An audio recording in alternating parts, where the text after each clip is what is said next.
air felt cooler.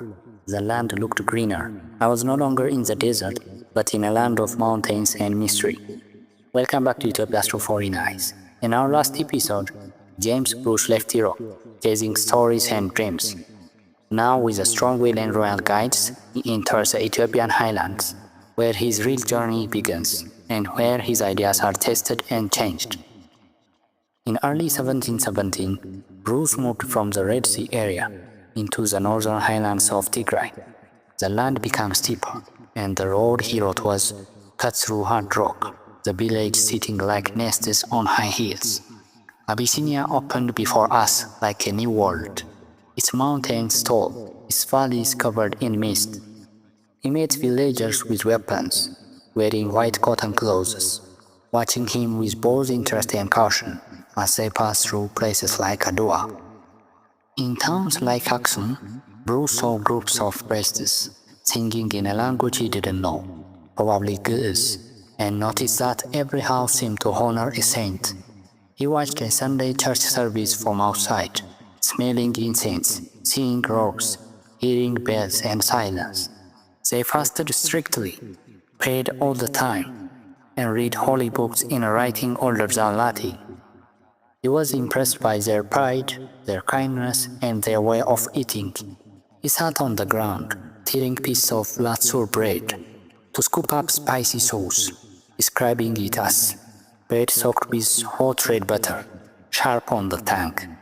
No knives, no forks, just bread, hands, and sauce, a simple way passed down through time. Finally, Bruce arrived in Gondar, sitting in a valley among the mountains. He expected ruins, but found towers, paris, and older. I admit I didn't think they had such a city. Homes made of clay, stone, and traced rows in layers, with the king castle above them all. He was amazed by the royal buildings and painted churches. Here, Bruce saw not just highland, but high spirit, pride, and the royal style. With help from friends, Bruce was welcomed by Ras Mikael and others with careful respect. He gave gifts and said he knew medicine, which made him trust him more. They asked me more about stars and sickness, about Europe and the Pope. I told them only what they want to hear, because the full truth wouldn't help.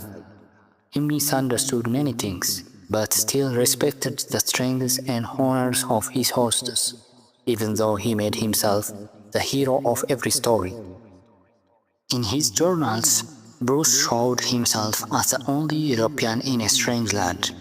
But even with his mistakes, he left one of the best Western records of life in Gondar, a people wise in tradition, proud of their roots, and guided by their own truths, not ours. In our next episode, Bruce leaves the royal city of Gondar and begins his most risky journey to find the source of the Blue Nile. What he writes will make him famous and spark debate for hundreds of years. Subscribe and stay with us as we explore Ethiopia's 249 Eyes, where every step tells a story from the past.